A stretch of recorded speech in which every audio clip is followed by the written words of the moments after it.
दोस्तों इन दिनों जो मीडिया में खबरें आ रही हैं वो ये हैं कि बीजेपी ने इनका टिकट काटा, बीजेपी ने इनको टिकट दिया, इन्होंने टिकट वापस कर दिया, इसमें भगदड़ है, इसमें बगावत है, फलाना फलाना वगैरह वगैरह। लेकिन एक जो अहम खबर है वो आम तौर पर मीडिया से गायब है। हमने सोचा आप तक जरूर पहुंचाएं और वो ये खबर है कि एसबीआई ने इलेक्टोरल बॉन्ड से संबंधित एक बड़ा खेल कर दिया है। और वो खेल ये है कि एसबीआई ने सुप्रीम कोर्ट में अर्जी लगाई है और कहा है कि आपने यानी सुप्रीम कोर्ट ने जो बीते दिनों एसबीआई को कहा था कि 6 मार्च तक इलेक्टोरल बॉन्ड से संबंधित डिटेल्स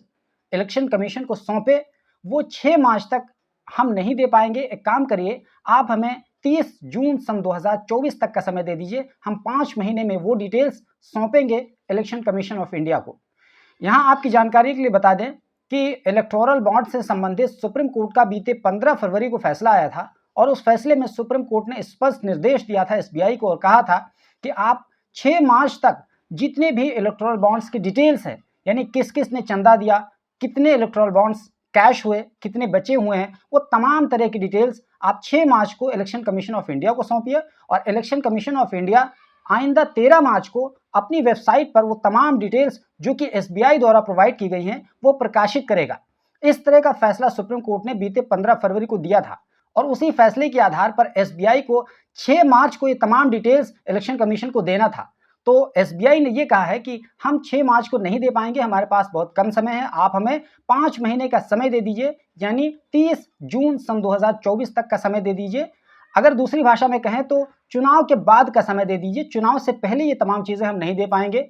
लेकिन इसी बात को लोगों ने लपक लिया और मुद्दा बना दिया कि दरअसल एसबीआई ये क्यों कह रहा है कि हम चुनाव से पहले ये तमाम डिटेल्स नहीं दे पाएंगे। इसी को कहते हैं कि जो पॉलिटिकल पंडित होते हैं, समझदार होते हैं, वो बिटवीन द लाइन वो रीड कर लेते हैं कि लाइन के बीच में क्या कुछ लिखा हुआ है। आम नजरें नहीं समझ पाती हैं, लेकिन समझदार पॉलिटिकल चीज़ों को गहराई से समझने वाले समझते हैं कि ये दरअसल एसबीआई ये क्यों कह रही है कि हम चुनाव के बाद इन डिटेल्स को सबमिट करेंगे या इलेक्शन कमीशन को देंगे। तो इसका बहुत ही स्पष्ट जवाब यह है कि इलेक्शन कमीशन को अगर एसबीआई इसी 6 मार्च को दे देती वो तमाम डिटेल्स और इलेक्शन कमीशन अगर आइंदा 13 मार्च को वो डिटेल्स प्रकाशित कर देता अपनी वेबसाइट पर, तो ये बात स्पष्ट हो जाती कि बीजेपी को कितना चंदा मिला है इलेक्टोरल बॉन्ड के माध्यम से, कौन कौन लोगों ने चंदा दिया है, किस किस कंपनी द्वारा चंदा दिया गया है। जब सारी चीजें इलेक्शन से पहले खुल करके आ जाती तब ये बात बहुत जोरों शोर के साथ उठाई जाती कि बीजेपी किसके लिए काम कर रही है। और बीजेपी के ताल्लुक से जो बार बार कहा जाता है कि ये अडानी और अंबानी के लिए काम कर रही है,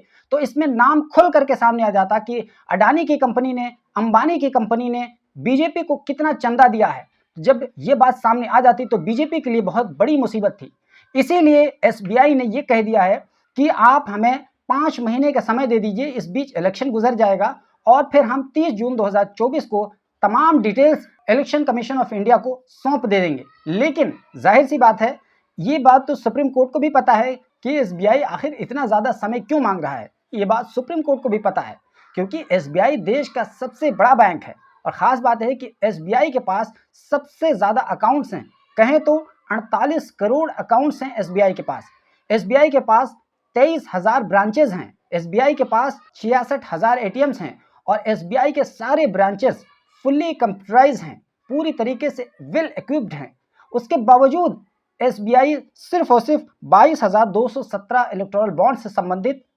ये जो डिटेल्स देना है उसके लिए 5 महीने का समय क्यों मांग रहा है। ये बात तो सुप्रीम कोर्ट को भी पता है। और इन दिनों जैसा कि आप जानते हैं कि सुप्रीम कोर्ट का जो रुख है वो एक के बाद एक करके बीजेपी को लेकर के बहुत कड़वा है, तल्ख है। बीजेपी को पसंद आने वाला तरीका नहीं है सुप्रीम कोर्ट का,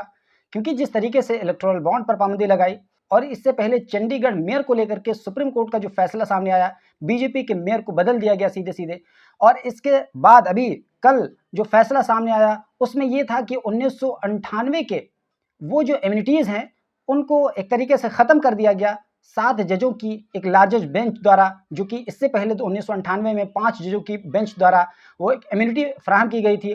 एमपी और एमएलएज जो कि पैसे लेकर के सवाल पूछना या दल बदल कानून, एंटी डिफेक्शन लॉ का जो पूरा मामला था इसको लेकर के, तो ये सबसे ज़्यादा बीजेपी के खिलाफ जाता है। सुप्रीम कोर्ट के जितने भी फैसले हाल फिलहाल में आए हैं, ऐसी सूरत में सुप्रीम कोर्ट इन दिनों जिस हिसाब से काम कर रहा है और सुप्रीम कोर्ट से ऐसे ही अपेक्षा की जा रही थी, तो ये बीजेपी के लिए बिल्कुल दर्द सर बना हुआ है। और अगर सुप्रीम कोर्ट ने जिस तरीके से ये कह दिया था कि आप 6 मार्च तक, यानी एसबीआई 6 मार्च तक डिटेल दे, तो अगर एसबीआई 6 मास तक डिटेल देगी तो सबसे बड़ी जो मुसीबत होगी वो बीजेपी के लिए यही हो जाएगी कि एसबीआई को बताना पड़ जाएगा कि बीजेपी को कितने पैसे आए, कांग्रेस को कितने पैसे आए और दूसरी पार्टियों को कितने पैसे आए। और जाहिर सी बात है, एक जो खबर निकल करके सामने आई थी कि 2017 से 2022 तक की जो कुछ पैसे इलेक्टोरल बॉन्ड्स के वैल्यूज के रूप में आए थे, उसमें 9,208 करोड़ रुपए का बॉन्ड कैश हुआ था।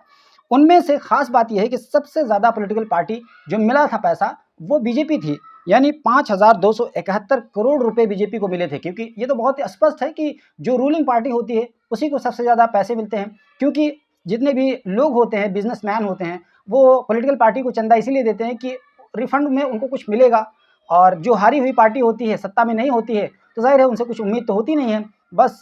उनको जो लोग चंदा देते हैं वो इस उम्मीद पर देते हैं कि ताकि अगर कहीं दोबारा सत्ता में आ जाए दूसरी बार, दूसरे टर्म में, तो फिर हमारे एहसानात का बदला हमको चुकाएगी। तो कुछ लोग तो दूसरी पार्टी को भी देते हैं, जैसे कि कांग्रेस को मिला था 952 करोड़ रुपए को चंदा मिला। इस तरीके से टीएमसी, जेडीयू और बीजेडी वगैरह वगैरह कई सारी पार्टियों को मिला। तो कहने का मतलब ये है कि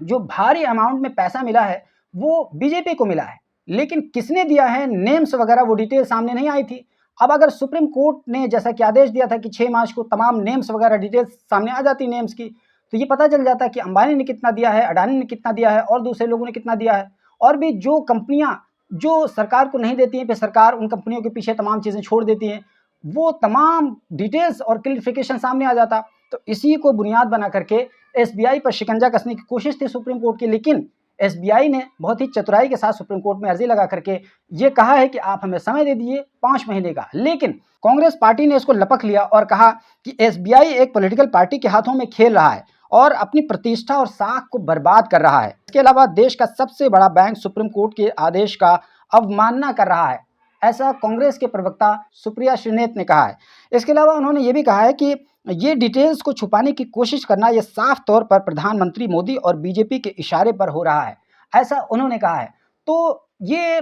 कांग्रेस ही को खाली नहीं समझ में आ रहा है, जो भी समझ रहे हैं चीज़ों को करीब से, उन सबको समझ में आ जा रहा है कि एसबीआई दरअसल किसके इशारे पर काम कर रहा है और एसबीआई को 5 महीने का समय क्यों चाहिए, जबकि एसबीआई वेल इक्विप्ड, एसबीआई के तमाम ब्रांचेस फुल्ली कंप्यूटराइज हैं, उसके बावजूद एसबीआई को सिर्फ और सिर्फ 22,270 इलेक्टोरल बॉन्ड्स के लिए 5 महीने का समय क्यों चाहिए। इलेक्शन के बाद का खासतौर से समय चाहिए। इस बीच आराम से चुनाव जीत जाए बीजेपी और फिर उसके बाद में फिर देखा जाएगा। अगर दे भी देगी तो क्या फ़र्क पड़ेगा, क्योंकि आमतौर पर जनता को इन तमाम चीज़ों से बहुत ज़्यादा फ़र्क पड़ता नहीं है। हो सकता है कि हल्ला हो जाता, हंगामा हो जाता, तो हो सकता है कि बीजेपी को कुछ डेंट पहुँच जाता। तो ज़ाहिर है कि एसबीआई भी अब उसी कतार में, उसी लाइन में लग गई है जिस कतार और लाइन में इससे पहले ईडी, सीबीआई और दूसरे एजेंसियां लगी हुई थी। तो अब सवाल यह है कि क्या एसबीआई की साख भी दांव पर लग गई है और क्या वाकई में एसबीआई बीजेपी और मोदी के इशारे पर खेल रही है, जैसा कि कांग्रेस का आरोप है।